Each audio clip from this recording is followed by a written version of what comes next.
जय हिंद सभी भाइयों को, दुबे जी की तरफ से जय जय श्री राम। तो आज बात करेंगे देवी चित्रलेखा की।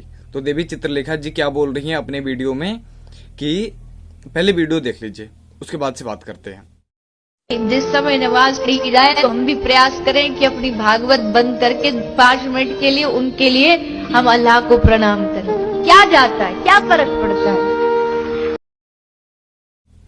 तो जैसा आपने वीडियो देखा तो उसमें देवी चित्रलेखा जी बोल रही हैं कि अगर कहीं पे अजान हो रही है तो हमें 5 मिनट के लिए भागवत रोककर 5 मिनट के लिए भागवत रोककर और अल्लाह की इबादत करनी चाहिए, अल्लाह को प्रणाम करना चाहिए।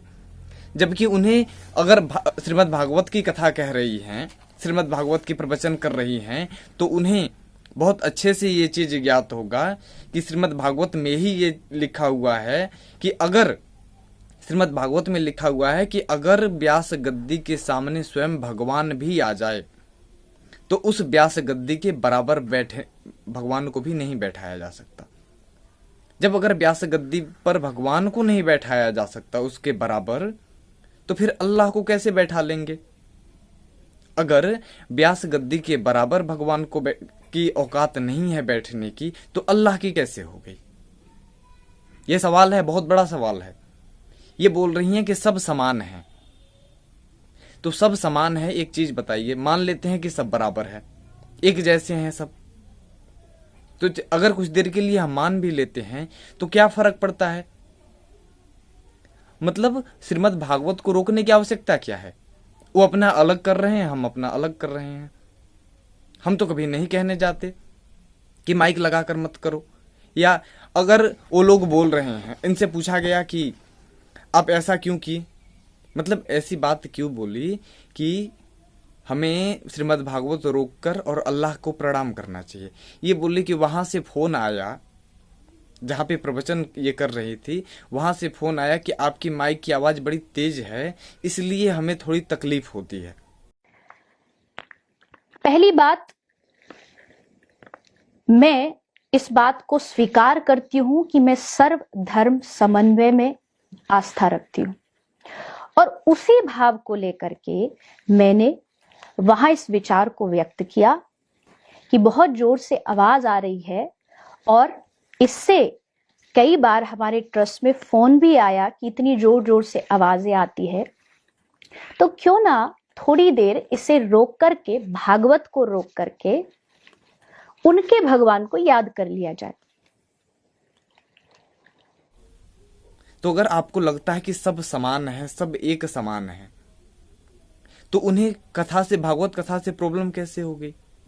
और अगर आप बोल रही हैं कि वहां से फोन आया कि आप भागवत को 5 मिनट के लिए रोक दीजिए, तो आपको ये बोलना चाहिए ना, 7 से 9 दिन ही तो भागवत होनी है, तो 7-9 दिन आप ही बंद कर दीजिए। आइए हमारे साथ बैठिए, हम आपको रामायण का पाठ पढ़ाते हैं, गीता का पाठ पढ़ाते हैं, श्रीमद् भागवत कथा सुनाते हैं। जब सब बराबर हैं, जब आपके हिसाब से भगवान और अल्लाह बराबर हैं, तो आपको बोलना चाहिए उस समय कि आइए हमारे साथ और हमारे साथ बैठकर, आइए हमारे साथ और हमारे साथ बैठिए और बैठकर श्रीमद् भागवत की कथा सुनिए। अरे अगर 9 दिन तक वो बंद नहीं कर सकते हैं, अगर कुछ देर के लिए जब तक प्रवचन हो रही है तब तक वो नहीं बंद कर सकते हैं, तो श्रीमद् भागवत कथा हम क्यों बंद कर दें। बोलती हैं क्या फर्क पड़ता है बंद करने से, जब भगवान कहते हैं कि वहां पर हम भी नहीं बैठ सकते उस व्यास गद्दी के बराबर। और अगर आप श्रीमद् भागवत कथा कहती हैं तो आपके लिए एक चीज है, एक लाइन है जो श्रीमद् भागवत की ही लाइनें हैं, आपको हम सुना देते हैं। श्रीमद् भागवताक्षयम प्रत्यक्ष कसने वही। ध्यान से सुनिएगा कि श्रीमद् भागवताक्षयम प्रत्यक्षम कसने वही, इसमें आप एव का अर्थ बता दीजिए। एक बार फिर सुना देते हैं, ये मत कहिएगा कि गलत सुना दिया या नहीं सुनाया। एक बार फिर कि श्रीमद् भागवताक्षयम प्रत्यक्षम कस्न एवही, इसमें एव शब्द का अर्थ बता दीजिए, हम मान जाएंगे कि आप श्रीमद् भागवत कथा की पूर्ण रूप से ज्ञान है आपको। सिर्फ आप एव शब्द का अर्थ बता दीजिए। खुला चैलेंज है चित्रलेखा जी को, बाकी किसी को नहीं, सिर्फ चित्रलेखा जी को कि एव शब्द का अर्थ बता दीजिए आप। बोलती हैं कि सब बराबर हैं। अब हम बताते हैं कि इनका सम्मान कौन कर रहा है, इनका सम्मान कौन कर रहा है और इनको सपोर्ट कौन कर रहा है कि हाँ चित्रलेखा जी सही बोली हैं।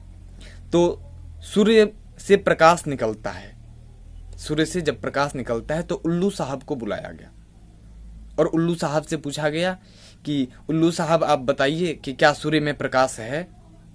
तो उल्लू साहब क्या बोले कि सूर्य में बिल्कुल प्रकाश नहीं है, एकदम अंधकार ही अंधकार है। लोग पूछे कि कैसे, अंधकार कैसे है। तो उल्लू साहब बोले लाखों ऐसे हैं जिनसे हम ये साबित करवा सकते हैं कि सूर्य में अंधकार ही अंधकार है। तो लोगों ने पूछा कि कौन है, तो बोले कि चमगादड़ साहब हैं। मतलब उल्लू साहब को अंधेरा लगा तो वो क्या बोले कि चमगादड़ साहब हैं, हम सत्य बोल रहे हैं, ये चमगादड़ साहब प्रूफ करेंगे। जब चमगादड़ साहब आए तो चमगादड़ साहब को भी यही लगा। समझ रहे हैं ना। तो ये हालत है चित्रलेखा जी की। चमगादड़ साहब भी आए और जो इनके अनुयायी हैं वो चमगादड़ साहब है, वो सपोर्ट कर रहे हैं कि चित्रलेखा जी जो बोल रही हैं सही बोल रही हैं। मतलब क्या मूर्खता है, समझ में नहीं आता। और अगर आपको लगता है कि सब बराबर है तो इसमें ये मोहतरमा बोल रही हैं कि सब सर्व धर्म एक समान है। तो सबसे पहले बता दें कि सब धर्म तो है ही नहीं, धर्म एक ही है जो है सनातन धर्म। धर्म एक ही है और बाकी सब कल्ट है अर्थात मजहब। तो हम तो मजहब के बारे में कुछ जानते नहीं है भाई, और बताने की आवश्यकता भी नहीं है। चलिए तो ये चीजें बता देते हैं कि एक श्लोक और सुनाते हैं, शायद अच्छा लगे आपको। ध्यान से सुनिएगा कि मुह्यन्ति सूर्यः सूर्यः विद्वानसः नैयायिकाः पौराणिकाः विद्वानतज्ञाः भूयन्ति अव्यवस्थि चिंताः भवन्ति।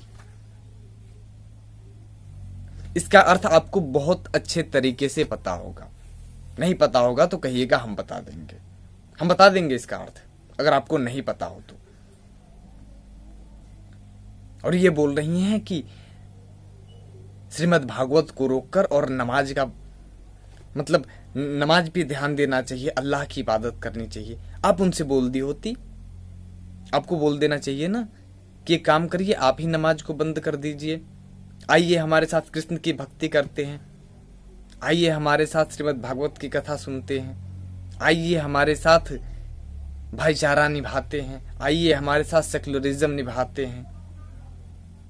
मतलब मोहतरमा हो गई तो भगवान को भूल गई, भगवान के बताए हुए रास्ते को भूल गई, ईश्वर की इबादत छोड़कर अल्लाह की इबादत करना शुरू कर दी। अब हम बात बताते हैं आपको, द्वापर त्रेता कलयुग, समझ रही हैं। त्रेता आया, फिर द्वापर आया, फिर कलयुग आया। अब कलयुग में पता नहीं कितने 100 साल बीत गए, कितने साल बीत गए, कितने हजार साल बीत गए। उसके बाद से 610 ईस्वी में इस्लाम की स्थापना हुई। तब पता लगा कि अल्लाह नामक भी कोई है। खैर हमें तो ना पता, कुछ लोग कहते हैं तो मान लेते हैं कि 610 ईस्वी में पता लगा कि अल्लाह है। मतलब उसके पहले तो नहीं पता था कि अल्लाह है। तो अब बताइए बड़ा कौन होगा? इबादत पहले किसकी होनी चाहिए?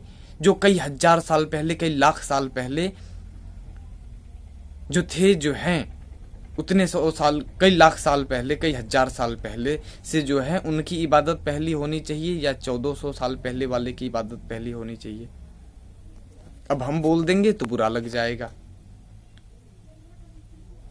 तो देवी चित्रलेखा जी से जो अभी पहले हम प्रश्न किए थे, देवी चित्रलेखा जी से जो पहले प्रश्न किए थे, वो प्रश्न एक बार फिर से कर देते हैं कि श्रीमद् भागवताक्षयम प्रत्यक्ष कस्न एव ही, इसमें एव शब्द का अर्थ बताते हैं। हम मान लेंगे कि आपको बड़ा अच्छा ज्ञान है, आप कितने ज्ञानी हैं हम समझ जाएंगे।